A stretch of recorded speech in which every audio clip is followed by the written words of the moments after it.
Audio Jungle.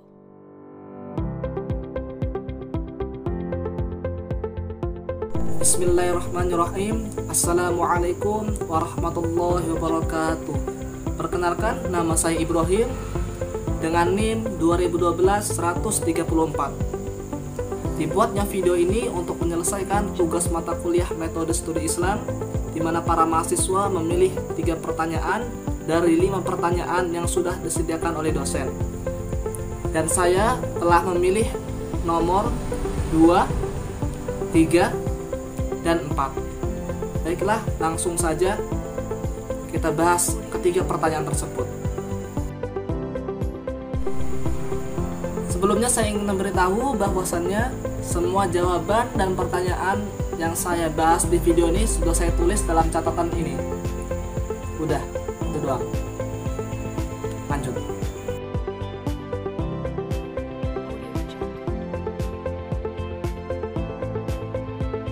Baiklah, menurut Profesor Dr. Haji Nur Syam, MSI, dalam bukunya yang berjudul Menjaga Harmoni Menuai Damai, beliau menuliskan bahwasannya agama Samawi dan agama Ardi adalah konsep teologis yang diciptakan oleh agama-agama yang hegemonik. Pada buku lain yang berjudul Pendidikan Agama Islam untuk Perguruan Tinggi, tertulis bahwasannya ditinjau dari sumbernya agama dibagi menjadi 2. Yang pertama agama Ardi dan yang kedua adalah agama Samawi. Di dalam buku tersebut menjelaskan apa itu agama Ardi dan apa itu agama Samawi, dengan penjelasan sebagai berikut. Yang pertama, agama Samawi atau agama wahyu ialah agama yang diterima oleh manusia dari Allah Subhanahu wa Ta'ala melalui malaikat Jibril dan disampaikan serta disebarkan oleh Rasulnya kepada umat manusia. Contohnya Islam, Yahudi, dan Nasrani. Ciri-ciri agama Samawi: yang pertama, disampaikan oleh seorang Rasul. Yang kedua, memiliki kitab suci. Yang ketiga, konsep ketuhanannya monoteisme mutlak. Maksud saya monoteisme mutlak. Yang keempat, kebenarannya universal. Yang kelima, ajarannya konstan atau tetap. Dan yang terakhir, diturunkan kepada masyarakat. Yang kedua adalah agama Ardi atau agama budaya. Ialah agama yang tumbuh dan berkembang melalui proses pemikiran, adat istiadat, dan budaya manusia. Contohnya Hindu dan Buddha.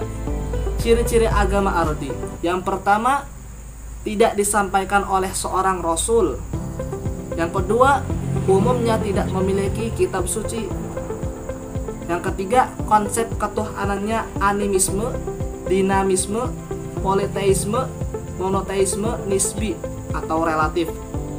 Selanjutnya, kebenarannya tidak universal, ajarannya berubah-ubah, tumbuh dan berkembang dalam masyarakat penganutnya. Dikutip dari Charles Adam dalam buku Muhammad Daud Ali tahun 1998. Berdasarkan pengertian di atas, untuk saat sekarang ini agama yang masuk layak dan pantas disebut agama Samawi hanya Islam, yang ajaran-ajarannya dibawa oleh Nabi Muhammad SAW dengan Al-Quran sebagai kitab sucinya.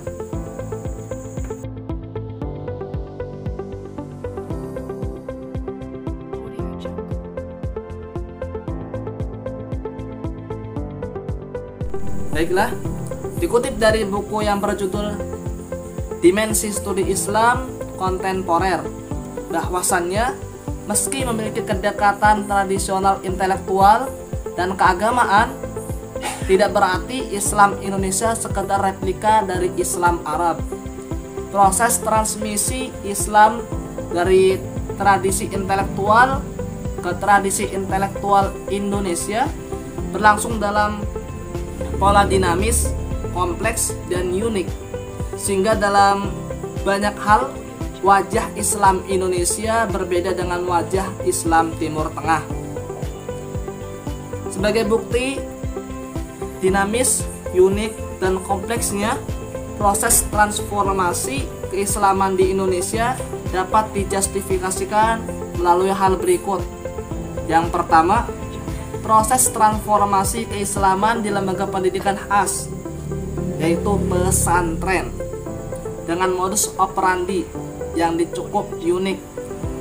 Di Arab sendiri tidak ditemui padanan istilah pesantren yang secara terminologis berarti tempat berlangsungnya proses belajar mengajar antara kiai dan santrinya dalam asrama yang sama. Pengadopsian hasanah tradisi domestik ini menjadi legitimasi betapa Islam Indonesia syarat dengan muatan material yang tidak dapat dijumpai di negara manapun atau di negara asalnya. Yang kedua, digunakannya bahasa Arab Pegon atau Arab Jawi, yaitu gabungan antara bahasa Jawa yang ditulis dan karakter huruf Arab sebagai sarana dalam memahami kitab kuning yang berbahasa Arab. Ditinjau dari disiarkannya agama Islam antara agama Islam di Indonesia dan agama Islam di Timur Tengah sangat jelas berbeda. Dikutip dalam buku yang berjudul Tangan di Atas, bahwasannya kalau di Timur Islam lebih banyak disiarkan dengan perang karena budaya mereka yang lebih kabilah-kabilah, kemudian khalifah, sehingga mempunyai generasi-generasi. Kita tidak. Kenapa? Karena Islam Indonesia dibawa oleh para pedagang yang lebih tradisional, bukan oleh panglima perang. Dari kedua kutipan tersebut dapat disimpulkan bahwasannya perbedaan antara kehidupan agama Islam di Indonesia dan agama Islam di Timur Tengah adalah karena adanya perbedaan antara budaya Indonesia dengan budaya negara-negara Islam di belahan dunia lainnya.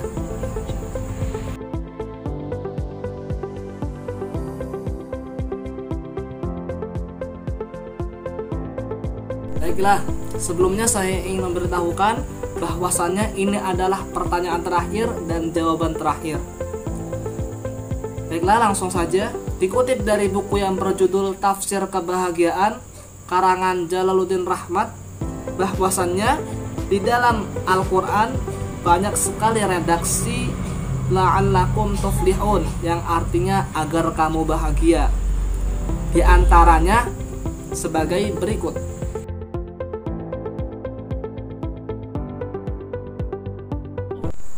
A'udzu billahi minasy syaithanir rajim. Bismillahirrahmanirrahim.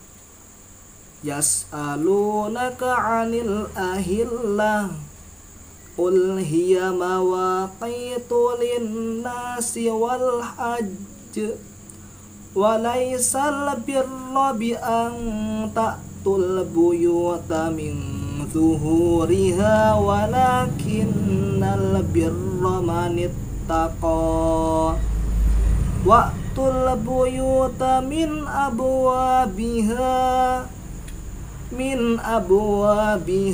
wattaqullaha la'allakum tuflihun. Audio Jungle. Bismillahirrahmanirrahim. Ya ayyuhalladzina amanu la ta'kulur riba ad'afan mudha'afah wattaqullaha la'allakum tuflihun. Audio Jungle. Bismillahirrahmanirrahim. Ya ayyuhalladzina amanu isbiru wa sabiru wa rabitu wattaqullaha la'allakum tuflihun. Shadaqallahul azim.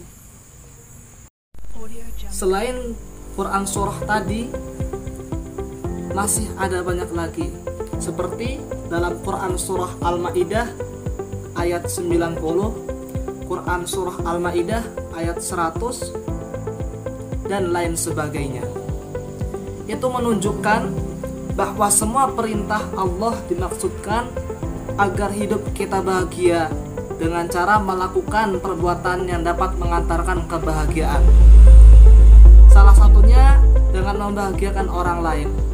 Hal ini sesuai dengan hadis yang meriwayatkan suatu ketika Rasulullah SAW ditanya tentang amal yang paling utama. Beliau menjawab, engkau masukkan rasa bahagia pada hati seorang mukmin, engkau lepaskan kesulitan, engkau hibur hatinya, dan engkau lunasi hutang-hutangnya. Dan apabila kebahagiaan belum saja datang, maka ingatlah, berarti Allah Subhanahu wa Ta'ala menguji keimanan kita.